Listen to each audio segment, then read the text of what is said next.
We have a guest in our newsroom. Welcome, Mr. Rainer Chittelmann. This is the program Guest in our Clickmando newsroom. Guest in Clickmando. Mr. Rainer is a very famous writer. He is a professor. He gives lecture about capitalism. He is the proponent of capitalism.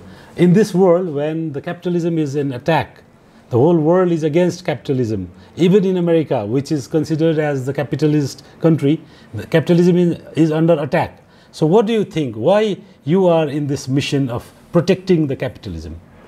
Because I think capitalism is the best recipe against poverty. And I think for a country, especially like Nepal, that is one of the poorest countries in the world, more capitalism would be so important. I know a lot of people, they hate capitalism. It's a dirty word for them, but think about this.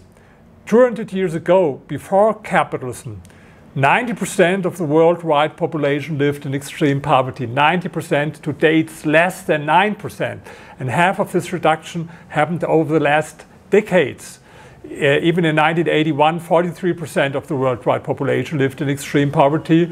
And so I believe the best thing against poverty, how nations can escape poverty, is capitalism. So this is my mission for capitalism. But the whole world is saying that the increasing number of poor in the world is due to capitalism. Some people are greedy. They are earning a lot of money on the cost of a lot of other people. Yes, of course I know this. These are people, I call it zero-sum belief. Zero-sum believers, they believe that some people become rich because they take it away from the poor. This is zero-sum belief. But I can prove that it's wrong.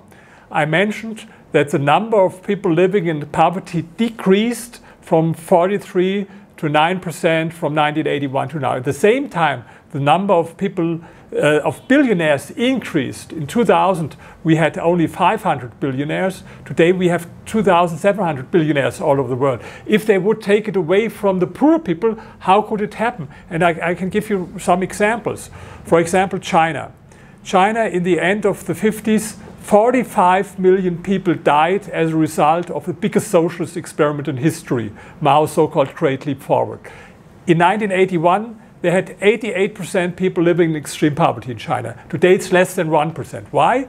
Because free market reforms, introducing private property, the same time the number of people living in poverty decreased and the number of billionaires increased. In Mao's time, there was not a single billionaire in China. Today you have 600 billionaires. Only in the United States you have more billionaires than in China. So this zero-sum thinking that poor people are poor because the rich took away from them, it's totally nonsense. But the numbers you have explained are very impressive. But increasing the number of billionaires doesn't ensure the better quality life of all the people on the earth. But you see, the reason why the number of people living in poverty decreases and there are more billionaires is the same as economic growth. And economic growth is the only thing that works against poverty. I'll give you another example. Vietnam was the poorest country in the world in the 90s. First, they had this terrible war, not only one war, with the United States, with France, with Japan, with China. They had a lot of wars. What was not destroyed by the war was destroyed by the planned economy. And in the 90s, it was the poorest country, poorer than all African countries. Then they started with economic reforms, private property, free market reforms. The number of people living in poverty decreased from 80 to 5%. At the same time, now we have some billionaires in Vietnam, was what not before. And this happens all around the world. I can give you so many examples, also from countries here in Asia. Think about Korea. In the 60s, North and South Korea were the very poor countries, like African countries today. North Korea decided for the way planned economy. There is not a billionaire. In South Korea, they decided for capitalism, and they have some billionaires, and they had much more economic growth. And now people are much better off in South Korea than they are in North Korea. But still, like for example, pandemic happened. People say that such pandemic happened and the humanity was in the crisis, but there are more billionaires in the world.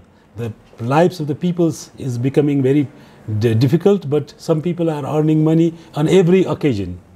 the reason through the pandemic was we had a hype, especially on the Nasdaq in the United States, because some of these companies like Amazon and so they increased at this time what was of course a side effect from the pandemic because people stayed at home and some of these tech companies increased. But this is an up and down, you know, as it is on the stock market.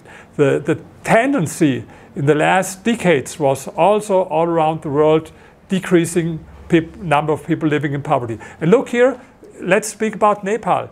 In the Index of Economic Freedom, you know, you find it on the internet for free. It's the index, you can also call it the capitalism scale, because it's an index how economically free are countries all over the world. At the top are countries like Singapore or Switzerland, and at the bottom is North Korea, Cuba, or Venezuela. Your country, I think it's now 142, what is really a bad place. And so there's a direct correlation between standard of living on the one hand and economic freedom on the other hand. I learned now something here in Nepal, what I didn't know before, but now I understand why people are living so in poverty. You have, for example, crazy laws, I saw it nowhere in the world, that it's only allowed to have 20% profit if you sell a product. Is this correct? I heard it, 20%. This is crazy. Why do politicians think that they are smarter, how much profit you have to... I think you should abolish it. Get away with this 20%. It's a crazy idea. Or another, I heard, if it is not true, you can correct me, that you have high taxes on motorcycles or on cars, 100%, sometimes even 200%. Around 300%. Even 300%. So crazy. I have no. But I heard that politicians, even they have their expensive cars, get away with this high taxes, or there's too much bureaucracy. Someone told me, I don't know whether it's true, that after you had your driving test, it takes sometimes a year or more to get your paper. In Germany, if license, you go there, your license, yes, you go there and okay, congratulations, you were successful with the test, here's your driver license. So I think there is too much bureaucracy and regulation. This is the problem when politicians think that they are smarter than millions of consumers. And let's explain me, what means capitalism? Capitalism means nothing else than democracy in the economy. That entrepreneurs decide what to produce, but in the end it's consumers' choice. Every time if you use Google, you make Larry Page and Sergey Brin more rich. Every time you use Amazon, you make Jeff Bezos more rich. If people stop using it, they will lose money. Be poor. And this is and the alternative in a planned economy, politicians decide what is produced, how much is produced, how much profit. And you know, planned economy failed all the times. In the last century, they tried it more than 24 times in North Korea, another way than in Cuba, in the Soviet Union, another way than in China, in East Germany, another way than in Yugoslavia, but they had all one in common. They failed time and again, and there's not a single example where socialism improved living conditions for people. Zero example, but for capitalism, I can give you a lot of examples how capitalism improved. You are true, but at the same time, all the European countries, they are turning socialist. All other countries which were once upon a time capitalist, they are now turning into socialist country. How is it possible then? Yes, this is because people are not always smart. Not everyone read my book. This is a problem. This is a problem. This is why. Otherwise, I wouldn't have to read the book. Maybe I would do something else. So now I have to write these books because, yes, you are true. It's all over the world. I give you another example. Latin America. In Latin America, now almost all countries are governed by socialists. Peru, Brazil, Colombia. Even in Europe's most developed countries, they are socialists. And let's speak about Latin America for a moment. Even Chile. And this is crazy because Chile, I was now 3 weeks ago in Latin America. If you go to Colombia or Argentina, you see so much poverty, so much poverty. If you come to Chile, it's like a European country. You see it at the airport. And why? Because Chile was the most capitalist country in Chile. But what did they do in Chile? They voted for a socialist. They voted for socialists. Of course, it's hard to understand because if you compare, let's compare Chile and Venezuela, for example. Venezuela is a socialist country. And let's tell the story about Venezuela. In the 70s, Venezuela was one of the 20 richest countries in the world. And then they had a lot of regulations like you have. They started with labor market regulation, this regulation, and then it went down, down, down. And then they made a mistake in Venezuela. They voted for a socialist, for Hugo Chavez. And he promised socialism of the 21st century. All intellectuals, all of the world left-wing intellectuals were so enthusiastic about, because maybe North Korea was not so attractive for a socialist model, but now it's this Venezuela socialism at 21st century. And the first 2 years were not so bad because oil prices increased a lot and he could spend a lot of money for social welfare. But then he started with nationalization, all this stuff. You know what happened? They had an inflation rate from 1 million%. And now today 7.5 million people fled from Venezuela to other countries. This is 25% of the population because they live there in poverty now. Socialists ruined the country. And this is always, you know, when people can make the decision. I come from Germany. It was, you know, divided in socialist East, capitalist West. And people fled, more than 2 million people, not from West to East, not from capitalism to socialism, but from socialism to capitalism. Though they had even to build a wall and shoot people that they they want to cross the wall. Oh, have you heard about people who want to flee from South Korea to North Korea? Or have you heard someone who want to go from Miami to Cuba, maybe for a 2 weeks vacation, but not to live there? And it's always everywhere the same. People flee from repressed countries to more free countries. That's maybe because they want freedom. When you earn money, you want freedom.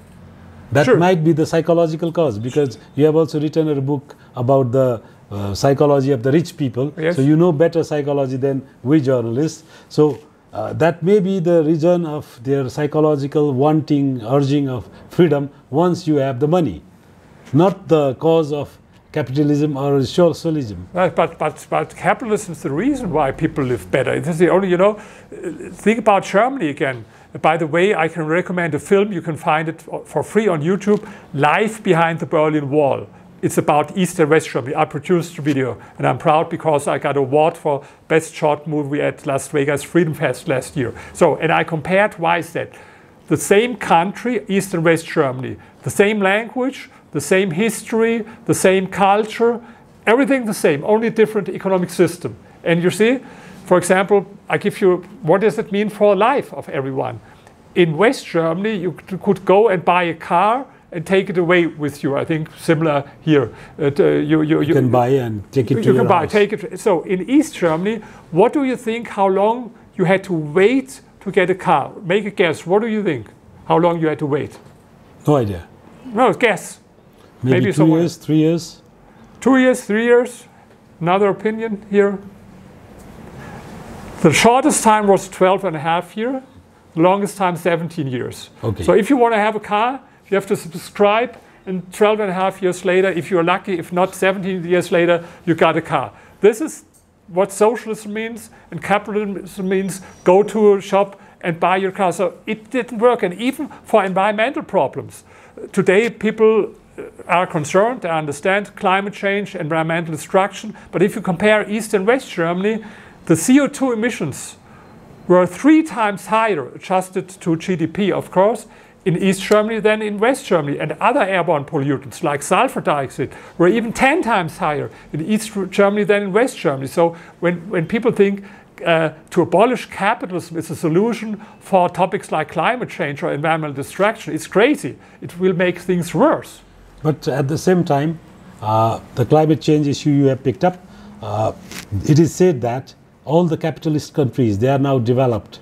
They have done their development and they are done and finished. So they want the poor countries like Nepal to dictate on their terms on not to develop hydropower projects, Yes. big hydropower This projects, is a crazy or idea. about the percentage of the forest and all these things, so that the small countries and the poorer countries, developing countries like Nepal cannot develop. So what is the logic behind this then? There's no logic. It's an absolutely stupid idea. It's a crazy idea. It's like colonialism. You know, when some Western countries told other countries what they should do and what not. It is this new colonialism with, you know, like it comes now with against climate change. No, I think you have to have economic development because the only way to have all the resources to protect the environment is if you have a growth in GDP.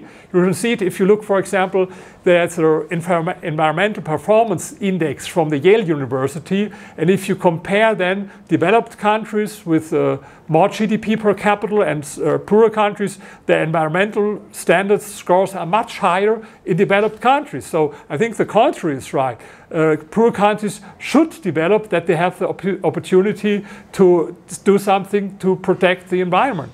Okay, if any of the friends have questions, then I'll come back to you again. Yes. I have one question.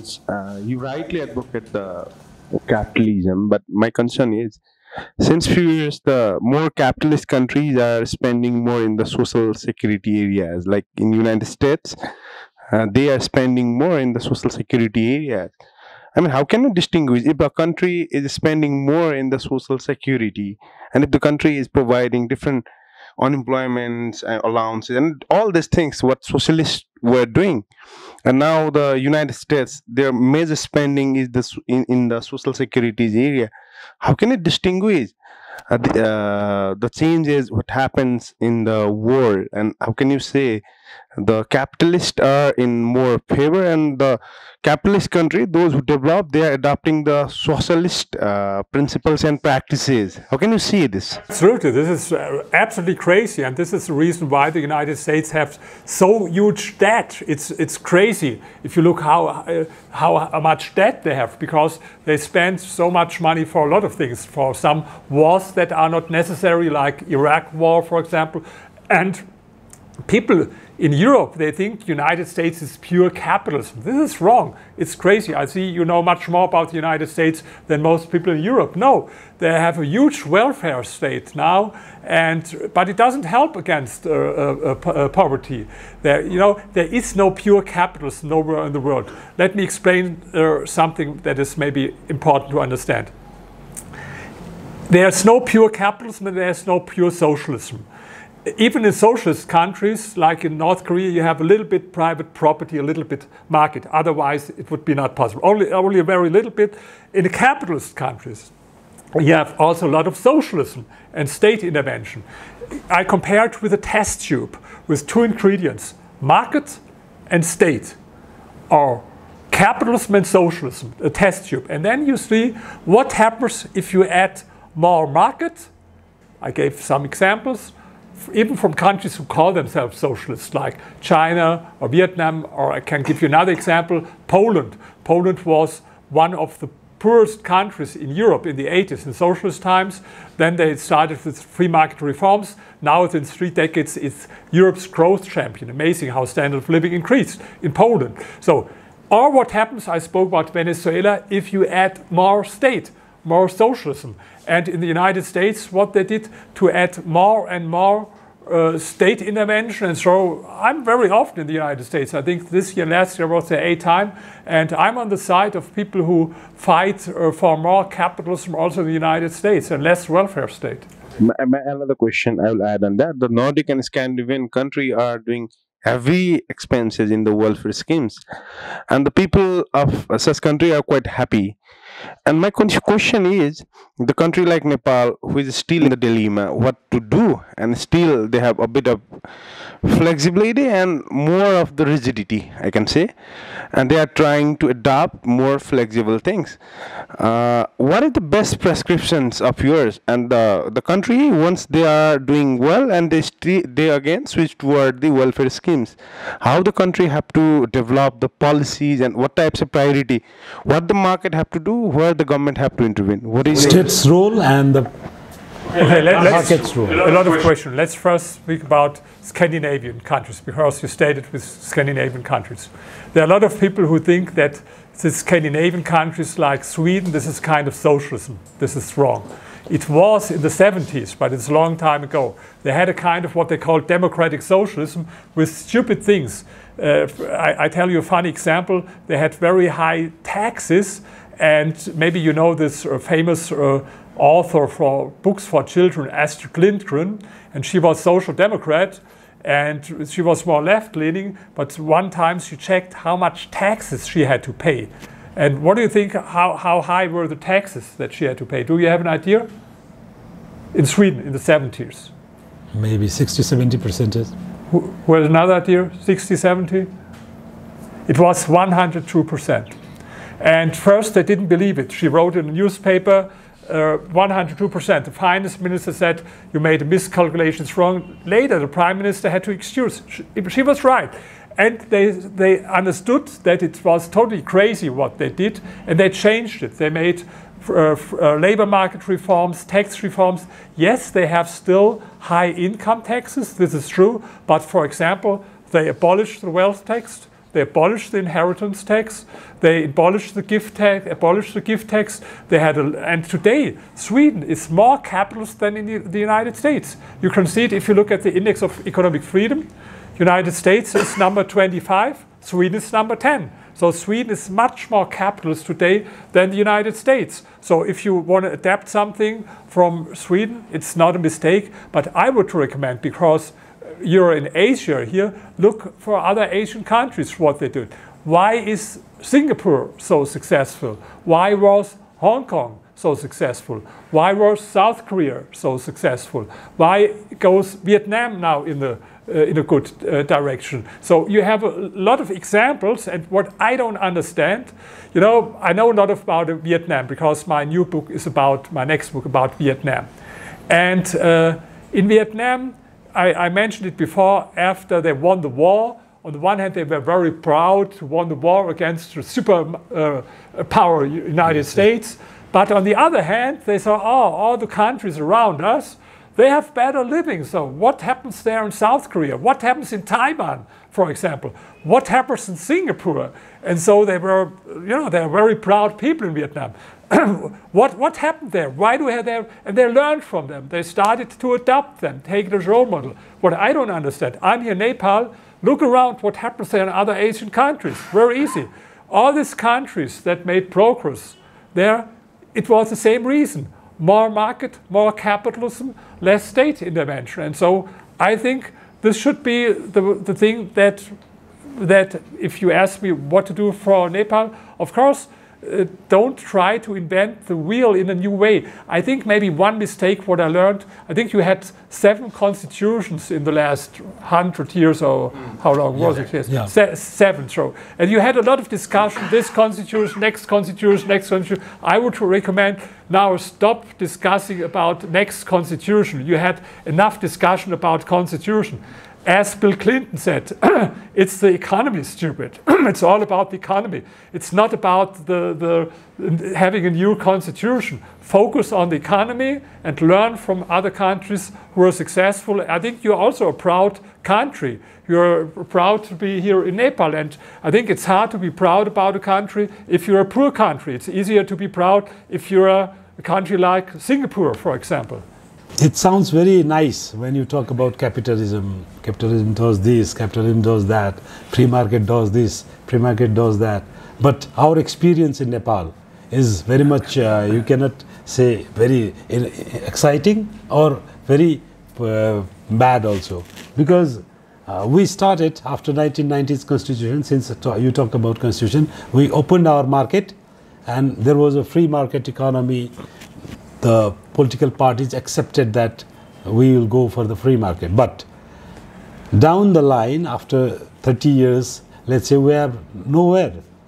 Though there are some increments, like there are more schools, more, let's say, rich people, like you said, there are more production, but still that's according to, that's the development due to the time frame, not by the policy of the government or by the free market that policy should have done. So where we went wrong is the question. So what is your idea about you, since you did the survey about Nepal also, so what is your idea? Where did we go wrong? I think First of all, if you start with free market reforms, it's everywhere in the world, first things become worse. You have to admit it. You will see it now in Argentina.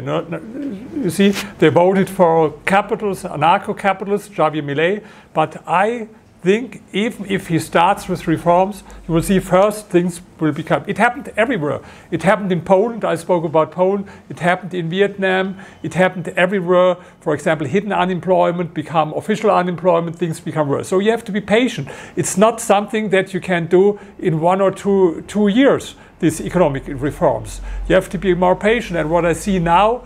Maybe I don't know enough about the 90s, but what I see now, I mentioned it, that if you have only position number 142 in the Index of Economic Freedom, there's much place for improvement, for more economic freedom in your country.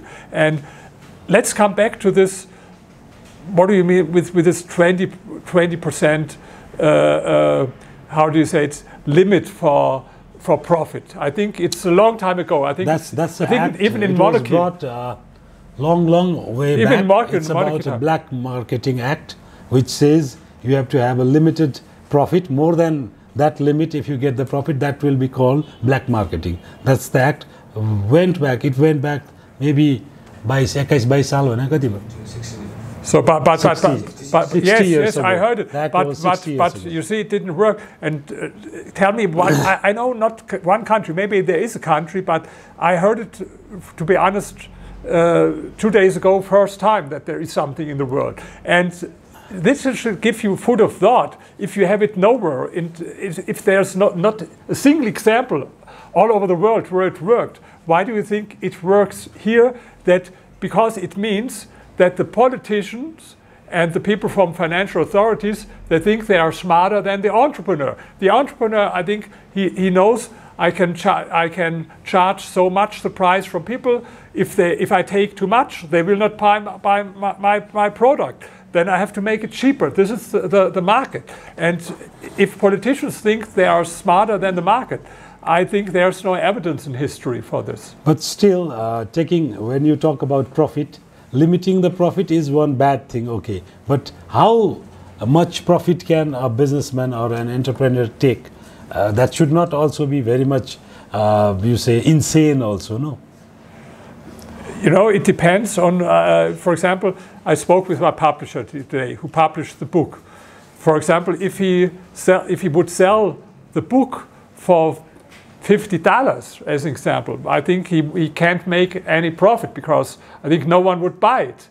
If he would sell it for $1, I think he would also make no profit because his expenses are higher than the price. So he has to find out what is the price, first his expenses, and the other thing, how much are people willing to pay for the book. And this is the decision in the end, the market will decide, and there is not a thing, if he takes too much, if he's too greedy, if he said, okay, I start selling the book for $50, no one will buy the book. Consumers will tell them, this is what I mentioned before, capitalism is democracy for the consumers. They make the decision what is the right price or not politicians. But in our case, a lot of things are decided by the state.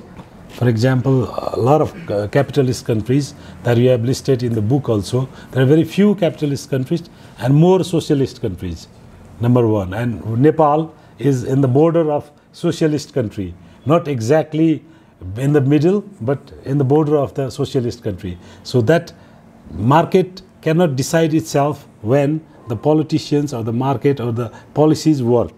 So your survey also shows that our market, our politicians and our economy is also not going good. So can you give us some tips for our economy to reform or to go ahead?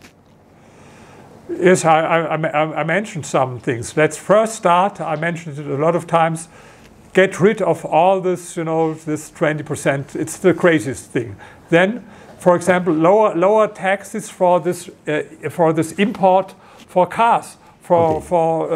Let decide the market. It is crazy. And then look, I don't know enough about regulations, but people told me here that I met in Nepal that you have so much regulations. And think about this. every regulation for corruption to bribe people. I will give you one example. I was in Georgia, not Georgia in the United States, but the ex-Soviet Union country, Georgia. They had also huge corruption. And then they did one thing. First, they fired, I think, all 30,000 policemen from one day to the other. This was the first good thing. They fired all of them. And they had first fear whether criminality would rise, but they said, no, the worst criminals were the policemen, so this was a good idea. Next idea, they got rid of a lot of regulation. Regulation, because, and then the situation with corruption became better, because every regulation means that there is a politician or that there's a government official, you want to get some money that you can go around this regulation. If there is no regulation there's no reason. If the more the government has to decide, the stronger the government is, the more reason is there to bribe people. And I think corruption is a huge problem in a lot of countries all over the world, and it's also here. And I think you should try similar things as I did in Georgia. Get rid of so many regulations. I asked today one entrepreneur that I meet, what happens if the people from the financial authorities, if they see that you take more than this 20%? Then he said, okay, if you give him some money, he will close his eyes and right. Then he's okay with them. So if there wouldn't be this regulation, you wouldn't have to bribe him. So you see, there's a connection between corruption on the one hand and too much regulation on the other hand. So, any questions again? हाम्रो यो नेपाल जस्तो कन्ट्रीमा चाहिँ stuck मार्केटलाई अर्थतन्त्रको ऐनाको रूपमा पनि हेरिने गरिन्छ। यसको चाहिँ international प्र्याक्टिसहरु के हुन्छ र यसका हेर्ने क्याटेगोरीहरु चाहिँ के हुन्छ? According to him, the stock market is considered as the mirror of the economy around the world. But in Nepal, it's not exactly the same. So what are the international practice that the stock market can be the mirror of the economy? I'm not sure whether it's the middle of the economy in all countries. We have in Germany, for example, a lot of very successful countries that are not listed at the stock market that are owned by families. And so, but of course, this is a kind of freedom of a capital market. And maybe I can connect it with the last question that you had, because you asked me what reforms. I think you have a long list for foreign direct investments what are not allowed. This is also an absolutely crazy thing. You should attract investors. You should welcome them. You said, how can we attract more investors to Nepal? This is what they did in Vietnam. They did everything to open the economy, to get money, but as long as you have so much regulation and corruption, foreign investors, they will prefer. Why should they invest in your country when they go to other countries that are more economically free? There's no reason. So take this list with restrictions for foreign investments and delete, make it more free. That foreigners, because you can't do it. I don't think that people in Nepal have enough money for investments here. You cannot do it by yourself. You need money also from other countries. And to get this money, also, whether it's in the stock market or direct investments or not, you have to make it attractive. And I think now it's not attractive at this moment to make investments here. That's a problem. Question? मेरो question चाहिँ यसमा अब जस्तै labour मार्केटको कुरा गरौँ है। अब दैनिक जस्तो चाहिँ हाम्रो नेपालबाट चाहिँ अहिले अब सरकारी तथ्याङ्क हेर्ने हो भने 2025 को हाराहारीमा छ। जस्तै गत वर्ष मात्रै लगभग 8 लाखको हाराहारीमा विदेशी निको संख्या छ। यसले गर्दाखेरि हामी जस्तो डेभलपिङ कन्ट्रीमा चाहिँ अब दैनिक दक्ष जनशक्ति पनि बाहिरिरहेछ। अब अध्यक्ष पनि त्यतिकै गइरहेछ। अब यहाँ हेर्ने हो भने अब जस्तै सानातिना कामहरुमा पनि अब जस्तै इन्डियनहरु चाहिँ बढी देखिन्छ। हाम्रो नेपाली भन्दा पनि विदेशी चाहिँ बढी देखिन्छ। यसमा अब हाम्रो विकास गर्नको लागि पनि जस्तै बढी आयोजनाकै कुरा गरौँ अब दक्ष जनशक्ति त पाउनै गाह्रो छ यसमा त विदेशीहरू पनि धेरै छन् नि त त्यसमा चाहिँ अब नेपालबाट दैनिक अब 2500 को हाराहारीमा विदेशीदा अब हाम्रो आर्थिक विकासमा चाहिँ कस्तो असर पार्छ Okay, she wants to ask about a very serious issue Nepal is facing today. Every day around 2,500 Nepali youths are going abroad for work, for study, different regions. And there's a lot of manpower crunch in industries, various industries, including media. In media also there's a lot of manpower crunch now. Last fiscal year, around 800,000 youths, males and females, they went for the foreign employment. This is the government figure. So in such a situation, our brain drain, not exactly brain drain, muscle drain, let's say, muscle drain is increasing, and we need a lot of manpower here to develop for the infrastructure projects and all these things. So this scarcity is a very stark and is a very serious problem nowadays. So what do you think? How can a country like Nepal, which doesn't have capital, which doesn't have human capital also now, it has, but it's not able to tap it. They are going out. So how can Nepal develop? I think it's a big problem because it's like a negative spiral. Yes. You know, people leave and the economy, and in a lot of cases, best people leave, educated, skilled and unskilled, both people, are going, and they are going, and some come back maybe if they study, but a lot of them they don't come back. They decide to live in wherever in the United States or wherever they're going. So this is what I said before. This has happened always if you have too much socialism, that people flee. This is what happened in East and West Germany. That when 2.5 million people fled, this is what happens now in Venezuela when 7.5 million. There are two possibilities how to react. First, build a wall and shoot everyone who want to go. This is what they did in East Germany. They built a huge wall and shoot everything who want to go. If you don't want to build the wall, make it so attractive here that people come back.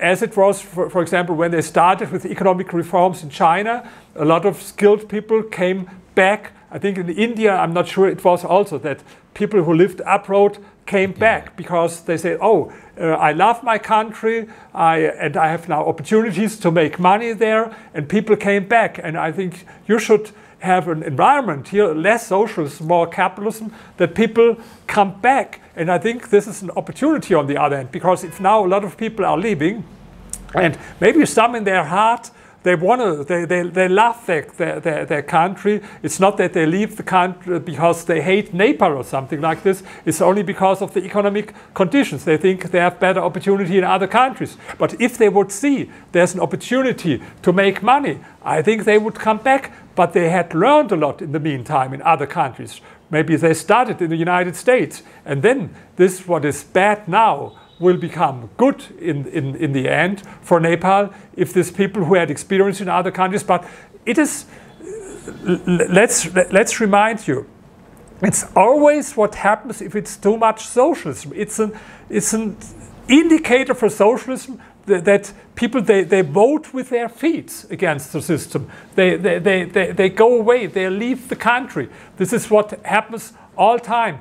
Even if, for example, if it would be allowed to go from North Korea to South Korea, what do you think how many people would go there? But they did the same thing. Yes, should people kill them if they want to leave the country? If you don't want to have this is the only other possibility. Build a huge wall here and kill everyone who want to go. If you don't want to do it, make it attractive, make more capitalism, stop with socialist crazy things, that people don't go away, but that they come back. Okay, yeah.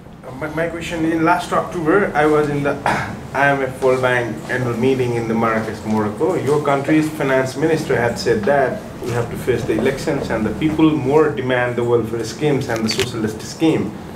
I have to fight the elections, but in this time, we are not in position to provide more welfare and social welfare schemes because our economy is not doing well. We have to tell the people that we will build the economy and will provide better to you, and we'll more open up the economy and take more liberal decisions. And what he has again said that the things, if I will do that, there is a bit of fear that the oppositions may draw the attention and they will say we will give more schemes, social welfare schemes. My question is, in Nepal also same thing applies. We have just about $9 billion revenue. Out of that, just we are spending approx 3 billion in the welfare schemes. If you can see, our 25%. Our spending in welfare scheme is equal to our loans repayments. It's like similar. And even sometimes capital budget. Around we are spending 6 billion in the schemes, social welfare schemes, and the loan repayments. Still, while elections comes, the political party started to say that we'll give you more welfares, more we'll perks, give you unemployment benefits, we'll double the welfares, whatever you are receiving. These types of agendas and slogans gonna sell more in the election campaign. Yes, you're absolutely true. My question is, the politicians have fear. You are advocating the liberal things. You are saying make more liberal economy, then people will get job, they will be uplifted. But politicians have a fear. They have not a confidence that if I will gonna talk about the liberal things, I will not get a vote. Ultimately, politicians look for the votes. This dilemma, how can politicians will solve and the country like Nepal will benefit more? Do you have any specific suggestions? You are absolutely correct. This is, I like democracy, of course, but this is a problem with democracy because if you start, for example, with economic reforms, in the first place, even things become worse for some people. You have to admit it, yes? People will have different, and then the opposition is not silent. You see, it was crazy idea, and go away with this. And this is a problem, what happens time and again in the democracy. So in most cases, to be honest, it has to be this way, that the situation becomes so extreme, terrible, and people try everything else, that then they hope for something new. This is what happened now in Argentina. I was in Argentina 2 weeks ago. I was there one day after the election from Javier Milei, and you know the situation. Now they have 150% inflation rate. 40% of the country lives in extreme poverty. And the problem is Argentina, what a lot of people don't know, 100 years ago was one of the richest countries in the world, as rich as the United States. And then they start with the so-called Peronist crazy policy, statist policy, and it was like a decline, decades. Since 1945, they have every single year double-digit inflation rate, with the exception of the 90s, where it was not. Every year since 1945. So, and maybe one day there's a point where people say, okay, we tried, or we trusted politicians who promised this and this and that. And if someone comes who seems to be honest, then, and he tells people, I can't promise you that things will change in half year. This is not possible. Maybe even things will become worse. But this is the only way. Sometimes, it was like in Second World War, maybe, Winston Churchill had this one of the greatest speeches ever done to his people. I can promise you nothing, only blood, sweat, and tears. Yes, but he was successful. People are not always crazy. You are correct. They are a lot of times crazy. But if they lose hope for anything else, and if there is someone who seems to be honest in a way to speak to them, it's hard, I know. And it's in the same problem. It's everywhere in the world. Politicians know that if they start with, it happened in Germany. I give you one example that it's only confirms your point. In the beginning of the 2000s, Germany was called the sick man of Europe, because we had a lot of regulation. We had, I think, 6 million people without jobs and a lot of economic problems. And then we had the politicians, by the way, it was a social democrat. He started economic reforms. He lowered taxes from 53 to 42%. He started with deregulation of the labor market. And of course, first situation became worse. Even he lost the elections because he did this. but he did it. And after this, then the next 10, 20 years, Germany was the powerhouse in Europe, not because of our crazy Angela Merkel that ruled, but because he did these reforms and she profited from the things that he did. And this is a big problem, that a politician, you're absolutely right, he knows if I do economic reform and maybe they will not elect me again and the next one will be elected and oh, how good he did, and this to have to do it, yes. So I understand it, this is a problem. Of course, it was easier, for example, in China or Vietnam to do the economic reforms. There's not an opposition party, there's no freedom of press, yes, they can do it. Of course, they also have to look how people think, but it's not that every day you have in the media, but okay, I like democracy, but I have to admit, democracy has not only positive sides, it has also some negative problems. And this, you mentioned the biggest problem with, but that doesn't mean that I'm against democracy. It doesn't mean that I'm against freedom of press. But I have to admit, it has not only positive side, it has also this challenge, exactly what you mentioned. We're concluding now. Since he was a media person also, he worked in Die Welt. Yes. That means the world. Germany's largest media network.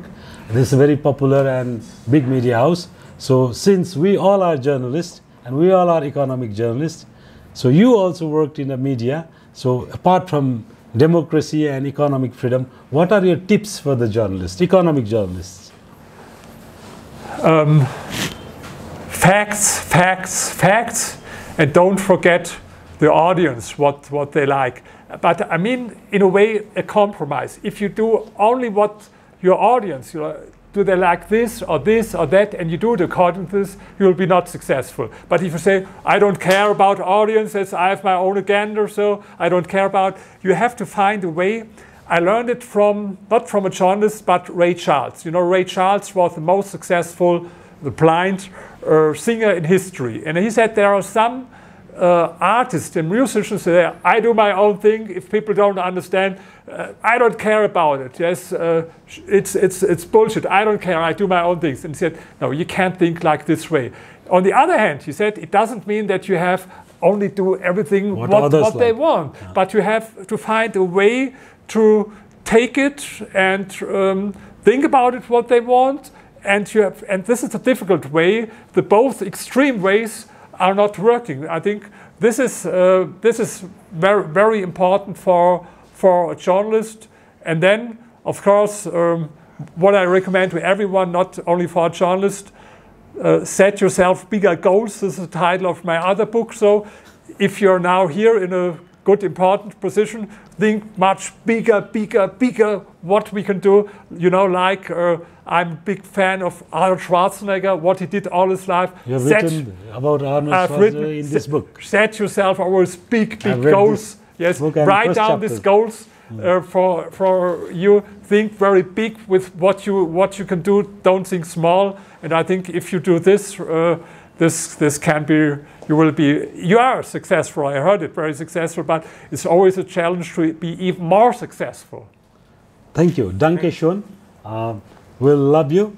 We'll miss your this lecture. Next time when you'll visit Nepal, we'll meet you again. Thank you. Thank you. Thank you. Thank you for inviting.